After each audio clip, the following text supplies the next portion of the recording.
breaking news. The Federal Reserve just making its decision on interest rates, and notably, it's a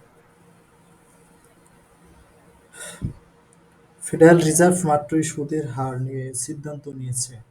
decision that comes without critical economic data used by the central bank to make monetary policy. Yeah.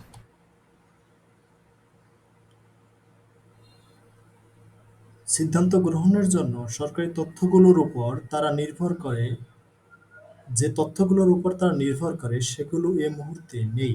ফলে সিদ্ধান্তটা অসম্পূর্ণ তথ্যের উপরই নেওয়া হয়েছে। That would be helpful to have.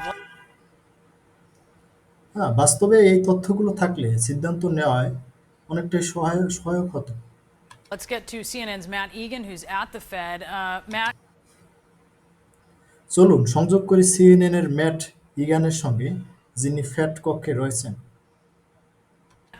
Obviously, we're all awaiting this. What can you tell us? Matt Matt স্পষ্টভাবে আমরা সবাই এই মুহূর্তটির অপেক্ষায় ছিলাম। জন, আপনি আমাদের কি জানাতে পারবেন? Well, the Fed just delivered an interest rate cut, and it is the quarter point cut that was widely expected. So, সিদ্ধান্ত অনুযায়ী সুদের হার কাটছাঁট করা হয়েছে। এটা বাজারেও বিশ্লেষকদের কাছেই আগে প্রত্যাশিত ছিল। বড় কোনো অবাক করার সিদ্ধান্ত নয়।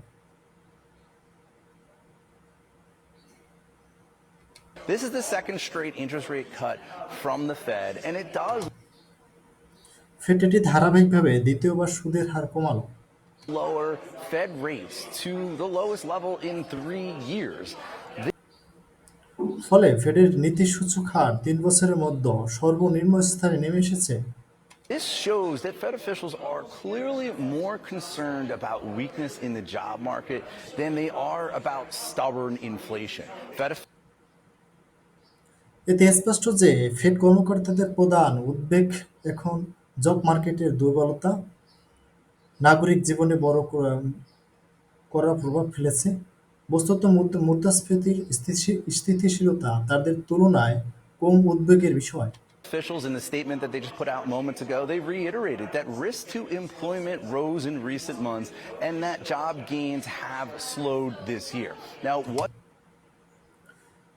ফেড তাদের সদ্য প্রকাশিত বিবৃতিতে পুনরায় বলেছেন, সাম্প্রতিক মাসগুলোতে কর্মসংস্থানের ঝুঁকি বেড়েছে এবং এবছর নতুন চাকরির সৃষ্টির গতি মন্থর হয়েছে।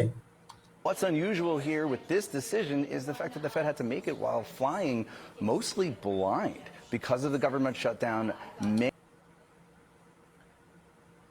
এখানে অস্বাভাবিক বিষয় হলো সরকারি কাজকর্মস্থল আংশিক বন্ধ থাকায় ফেডকে বেশিরভাগ তথ্যবহির্ভূত অবস্থায় কথাটিকে বলা যায় অন্ধভাবে সিদ্ধান্ত নিতে হয়েছে। Many of the indicators that officials typically rely on were not available.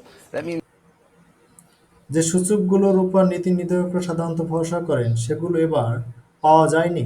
that this was the first time since the Fed's rate-setting committee was established back in the 1930s that they had to decide on interest rates without এই পরিস্থিতির ফলে ১৯৩০-এর দশকে ফেডের rate setting committee গঠনের পর এটি প্রথমবারের মতো যে তারা প্রায় সম্পূর্ণ সরকারি ডেটা বাদ দিয়েই সুদের হার নির্ধারণ করল। the monthly jobs report. And the Fed statement, it did allude to this problem, which is a big problem for Fed officials that consider themselves data dependent. There's just not much. মাসিক চাকরি রিপোর্টের অনুপস্থিতি স্পষ্টভাবে বিষয়টি নির্দেশ করেছে। এটি বিশেষত তাদের জন্য বড় উদ্বেগের কারণ, যাদের পরিচয় ডেটা নির্ভর হিসাবে। Data out right now, but they did insert some new language that alluded to this. For instance, Fed officials said that available indicators suggest that economic activity has been expanding at a moderate pace. Previously, they said উদাহরণস্বরূপ fade কর্মকর্তারা লিখেছেন, উপলব্ধ সূচকগুলো ইঙ্গিত করছে যে অর্থনৈতিক কর্মকাণ্ড পূর্বে মাঝারি গতিতে বাড়ছে। recent indicators. Also, Fed officials said that the unemployment rate has edged up but remained low through August. তারা বলেছেন, সাম্প্রতিক সূচকগুলো জানান দিচ্ছে যে বেকারত্বের হার সামান্য ঊর্ধ্বগতি পেয়েছে, তবু আগস্ট পর্যন্ত তা নিম্নমাত্রায় রয়ে গেছে। That's because we don't know what the unemployment rate was as of September. September মাসের জন্য বেকারত্বের আনুষ্ঠানিক হার এখনো প্রকাশিত হয়নি। And in this statement, they also said that more recent indicators are consistent with these developments. That's এবং বিবৃতিতে আরও বলা হয়েছে, সম্প্রতি পাওয়া অন্যান্য সূচকগুলোর ফলাফলও এই ধারা সম্মত।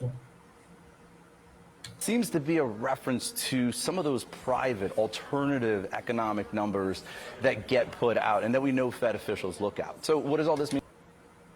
এটি সম্ভবত বেসরকারি বিশ্লেষক বা বাজার ভিত্তিক বিকল্প অর্থনৈতিক সূচকগুলোর কথাই বলেছে, যেগুলো ফেড কর্মীরা অতীতে মনোযোগ দিয়ে দেখেন। For viewers at home, it does mean that borrowing costs are তাহলে তাহলে সাধারণদের জন্য এর বাস্তব অর্থ কি? coming down. This is helpful for people who have credit card debt, home equity lines of credit as well. Credit card ঋণ, বাড়ির ইকুইটির জন্য এটি উপকারী প্রভাব ফেলবে। And I do think that this does show that right now the big focus for Fed officials remains on protecting the job market. They এবং আমি মনে করি এখন ফেড কর্মকর্তাদের প্রধান লক্ষ্য হলো চাকরির বাজারকে রক্ষা করা। clearly are not as concerned about stubborn inflation. Boris and Brianna? তারা স্পষ্টতই স্থায়ী মুদ্রাস্ফীতির বিষয়ে অতটা উদ্বিগ্ন নন। And Matt, what are you going to be listening for from Jay Powell, the Fed chair, when he speaks moments from now? কয়েক মিনিটের পর ফেডের chair জেরোম Powell বক্তব্য দেবেন। আপনারা কি শুনতে চাইছেন তার কাছ থেকে? Well, first off, everyone wants to know what is Fed Chair Jerome Powell thinking as far as an interest rate cut at the next meeting in December. And প্রথমত সবাই জানতে চাচ্ছে, ডিসেম্বরের পরবর্তী বৈঠকে ফেড চেয়ার পাওয়েল কি আরেক দফা সুদের হার কমানোর কথা ভাবছেন কিনা, what about early next year? Also, আর আগামী বছরের শুরুতে ফেডের অবস্থান কি হতে পারে সেটিও আলোচ্য বিষয়। what is Powell going to say about what are the economic indicators that he's looking at during this government shutdown? I'm interested. এছাড়াও সরকার আংশিকভাবে বন্ধ থাকায় তিনি কোনো বিকল্প অর্থনৈতিক সূচক দেখেছেন, সে বিষয়ে পাওয়েল কি বলবেন তা নিয়েও আগ্রহ আছে। To hear what he says about some AI-driven layoffs, such as the mass layoffs that we heard about from Amazon as well. And just one last. AI নির্ভর ছাঁটাই, যেমন আমাজন সম্প্রতি যেভাবে কর্মী ছাঁটাই হয়েছে সে বিষয়ে পাওয়েল কি মন্তব্য করেন? Point for you, this was not a unanimous decision.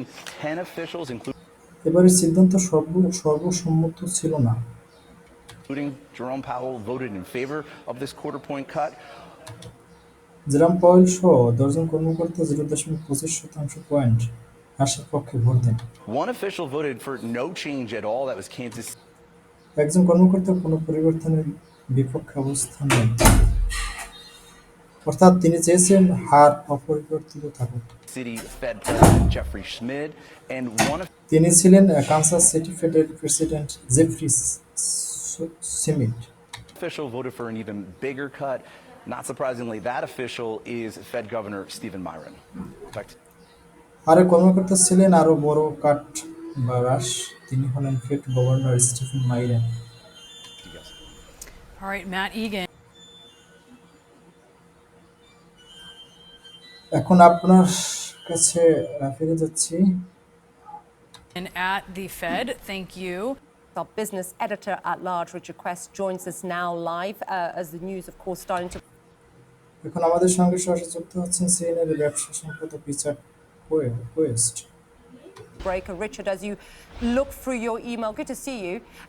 I Richard, আপনার ইমেল যাচাইয়ের মাঝে আপনাকে পেয়ে ভালো লাগছে।